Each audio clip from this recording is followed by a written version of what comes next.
Hello കൂട്ടുകാരെ, എൻ്റെ YouTube ചാനലിലേക്ക് എല്ലാവർക്കും സ്വാഗതം. അപ്പോൾ ഇന്ന് നമ്മളിവിടെ വന്നിട്ടുള്ളത് ചെറുപയർ പരിപ്പ് പായസത്തിൻ്റെ റെസിപ്പി ആയിട്ടാണ്. അപ്പോൾ ഇതിലേക്ക് ആവശ്യമായ ചേരുവകൾ എന്തൊക്കെയാണെന്ന് നോക്കാം. അപ്പോൾ അതാ ഞാൻ ചെറുപയർ പരിപ്പ് 300 ഗ്രാം എടുത്തിട്ടുണ്ട്. ഇനി അതിലേക്ക് 500 ഗ്രാം ശർക്കര, ഒന്നര മുറി തേങ്ങ എടുത്തിട്ടുണ്ട്. പിന്നെ തേങ്ങാ കൊത്ത്, പിന്നെ ഒരു 1/4 ടേബിൾ സ്പൂൺ ഏലക്കാപ്പൊടി, അണ്ടിപ്പരിപ്പ് മുന്തിരി കുറച്ച് എടുത്തിട്ടുണ്ട്.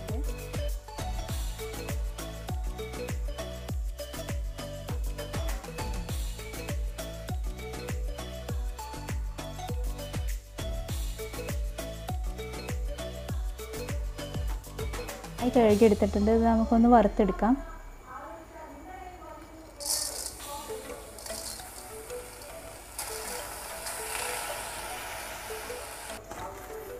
നമ്മൾ സ്റ്റവ് കത്തിച്ച് അപ്പോൾ നമ്മൾ പരിപ്പൊക്കെ അടുപ്പ് വെച്ചല്ലോ, നമുക്ക് നന്നായി ഒന്ന് വറുത്തെടുക്കാം.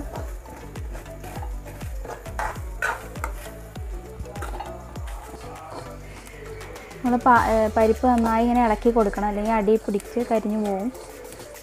അപ്പോൾ നമ്മൾ പരിപ്പ് നന്നായി വറവായിട്ടുണ്ട്. ഇനി നമുക്ക് സ്റ്റവ് ഓഫ് ചെയ്യാം. നമ്മൾ സ്റ്റൗവെല്ലാം കത്തിച്ച് കുക്കർ അടുപ്പത്ത് വെച്ചിട്ടുണ്ട്. നമ്മൾ പരിപ്പിട്ട് ഒന്ന് വേവിച്ചെടുക്കാൻ പോവാണ്. നമ്മൾ ഈ ഒരു ഗ്ലാസ്സിന് 3 ഗ്ലാസ് വെള്ളമാണ് ഈ പരിപ്പ് വേവിക്കാൻ എടുത്തിട്ടുള്ളത്.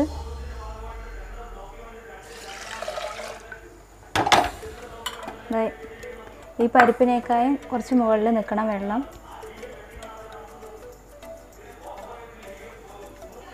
നമുക്കിത് അടച്ചു വെച്ച് വേവിക്കാം. ആവുന്ന സമയം കൊണ്ട് നമുക്ക് ശർക്കര ഒന്ന് ഉരുക്കിയെടുക്കാം.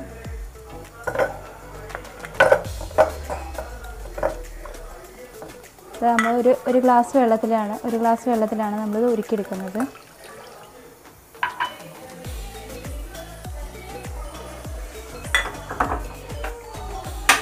സ്റ്റവ് കത്തിച്ചിട്ടുണ്ട്. ഡീസലായതിനു ശേഷം സ്റ്റവ് ഓഫ് ചെയ്യാണ്. അതേസമയം കൊണ്ട് തന്നെ നമ്മൾ ശർക്കര നന്നായി ഉരുകി വന്നിട്ടുണ്ട്. ഇനി നമുക്ക് ഇത് ഓഫ് ചെയ്ത് വെക്കാം. നമുക്ക് ഇപ്പോൾ ഈ തേങ്ങയിൽ നിന്ന് നമുക്ക് 1-ാം പാലിന് 2-ാം പാലിന് വേണ്ട പാല് നമുക്ക് വേർതിരിച്ചെടുക്കാം.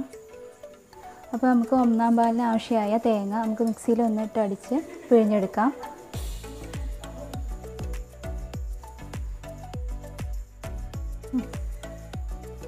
നമ്മൾ 1/2 മിനിറ്റ് നേരം ഒന്ന് മിക്സിയിൽ അടിച്ചെടുത്തിട്ടുണ്ട്. നമുക്കത് പിഴിഞ്ഞെടുക്കാം. നമ്മൾ 1-ാം പാലിന് വേണ്ടിയിട്ടുള്ള പാലാണ് എടുക്കുന്നത്.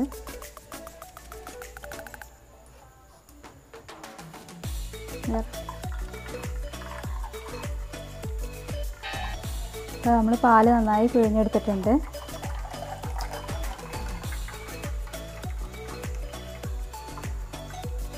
ഇനി ഈ തേങ്ങയിൽ നിന്ന് നമുക്ക് രണ്ടാം പാലിന് ആവശ്യമായ പാലെടുക്കാം. അതിലേക്ക് ഞാൻ ഒരു 3/4 ഗ്ലാസ് വെള്ളമാണ് ഒഴിക്കുന്നത്.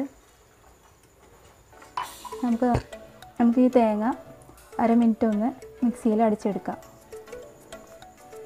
അത് നമ്മൾ തേങ്ങ നന്നായി മിക്സിയിൽ അടിച്ചെടുത്തിട്ടുണ്ട്. ഇനി നമുക്ക് പിഴിഞ്ഞെടുക്കാം.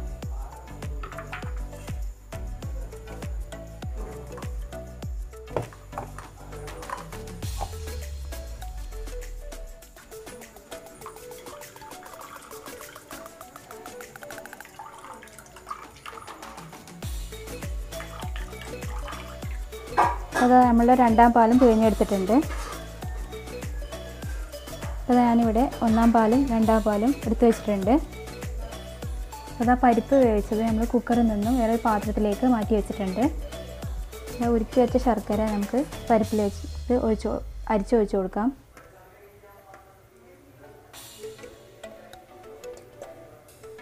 അത് മുഴുവനായി ഒഴിച്ച് കൊടുത്തിട്ടുണ്ട്.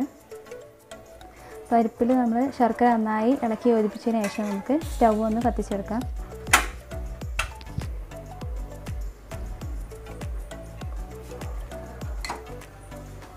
നന്നായി ഒന്ന് കുറുകി വരട്ടെ. ശർക്കരയൊക്കെ നമ്മൾ പരിപ്പിൽ നന്നായി പിടിക്കട്ടെ.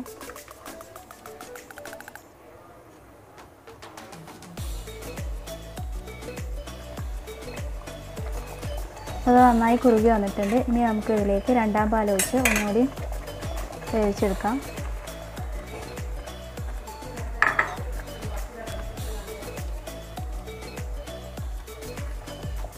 അപ്പോൾ നമ്മൾ ഇത് നന്നായി തിളയ്ക്കാൻ ഒരു 5 മിനിറ്റ് നമുക്ക് തിളക്കാൻ വേണ്ടി വെക്കാം. അതിനുശേഷം നമ്മൾ രണ്ടാം പാലും കൂടി ഒഴിക്കണം. അത് 5 മിനിറ്റ് കഴിഞ്ഞിട്ടുണ്ട്. ഇനി നമുക്ക് ഇത് ലോ ഫ്ലെയിമിലിട്ട് നമുക്ക് ഒന്നാം പാൽ ഒഴിച്ച് കൊടുക്കാം.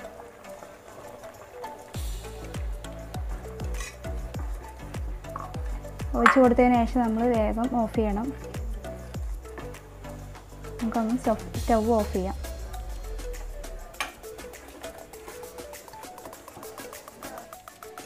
ഇത് ഓഫ് ചെയ്തതിന് ശേഷമാണ് ഞാൻ ഇതിലേക്ക് ഏലക്കായ ചേർക്കുന്നത്. അപ്പോഴാണ് നമുക്ക് നന്നായി ഇതിൻ്റെ മണം കിട്ടുക.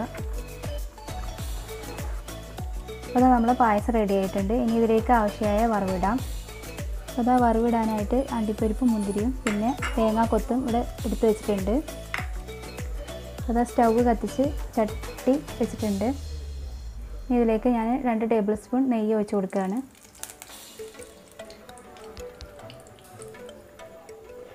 ആദ്യം നമുക്ക് അണ്ടിപ്പരിപ്പ് വറുത്തെടുക്കാം.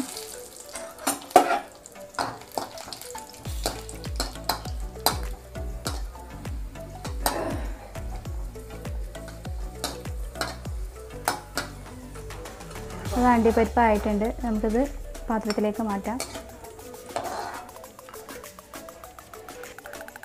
ഇത് നമ്മൾ മുന്തിരി ഇട്ട് കൊടുക്കുകയാണ്.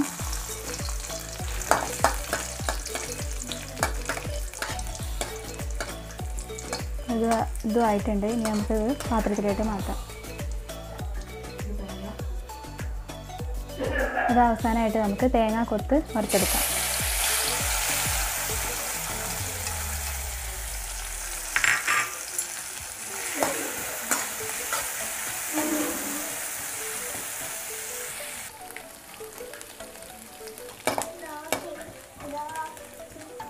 അത് തേങ്ങാക്കൊത്ത് നന്നായി ആയി വന്നിട്ടുണ്ട്. ഇനി ഇതിലേക്ക് നമുക്ക് അണ്ടിപ്പരിപ്പ് മുന്തിരി ഇട്ടിട്ട് പായസത്തിലേക്ക് ഇട്ട് കൊടുക്കാം.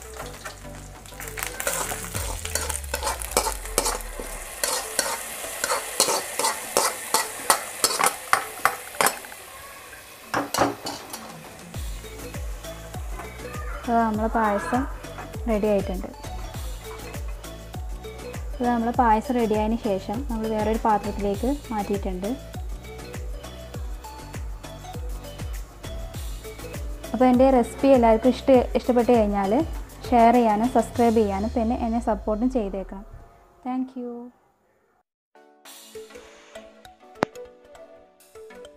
എങ്ങനെയുണ്ട് ഹിബൂസേ? അപ്പോൾ എന്തെങ്കിലും പറയാനുണ്ടോ?